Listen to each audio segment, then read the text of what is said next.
When the Berlin Wall fell, people celebrated in the streets. As the dark shroud which had covered Europe for more than 4 decades was finally lifted, rays of hope spread to people in other regions that a new era of peace was possible. But busy as we were moving on with our lives and connecting with the world, from paging to texting to tweeting, we began to forget that the biggest threat of the Cold War, the nuclear weapons that had threatened our very existence, had not vanished, and their legacy is still causing victims today.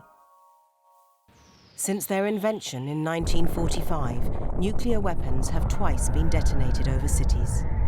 In a few minutes, bright flashes enveloped the cities of Hiroshima and Nagasaki, marking the beginning of the nuclear era.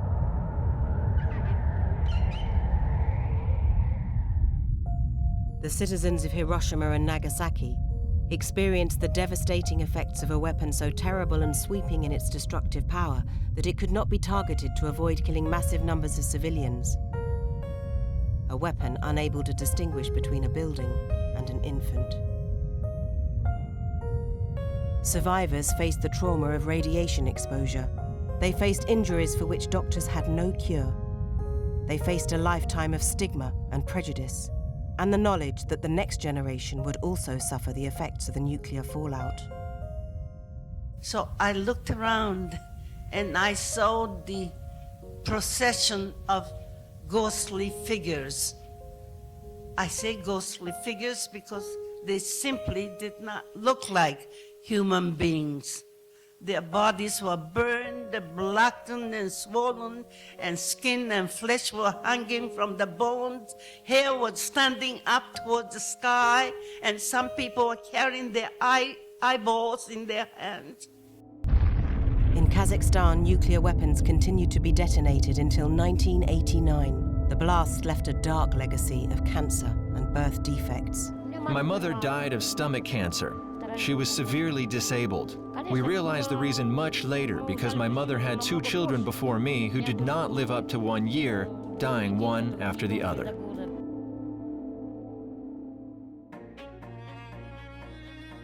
If a nuclear detonation occurred in a city today, international and national relief agencies would be helpless. The International Committee of the Red Cross has said that no appropriate response could be put in place by any state or humanitarian organization. Neither the Red Cross and Red Crescent movement worldwide nor any international agency has currently the capacity to provide adequate assistance to the victims of the use of nuclear weapons.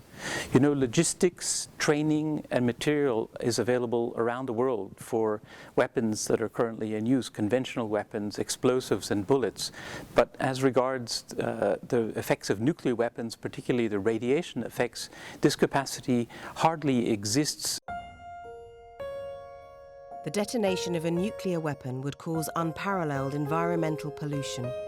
Cancers, birth defects, genetic damage, lowered immunity to diseases. These are only some of the potential effects of nuclear testing and nuclear fallout.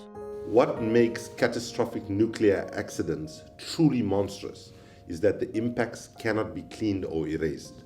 The contamination created by radiation will impact not only those living now, but also future generations. There are no technologies capable of effectively cleaning up radiation. In 1945, 2 nuclear weapon detonations generated a humanitarian catastrophe on a previously unimaginable scale. Today, with 19,000 nuclear weapons around, the chances of one of them being used either intentionally or by a human or mechanical error has increased exponentially. The other weapons of mass destruction, chemical and biological weapons, have both already been clearly banned by international treaties.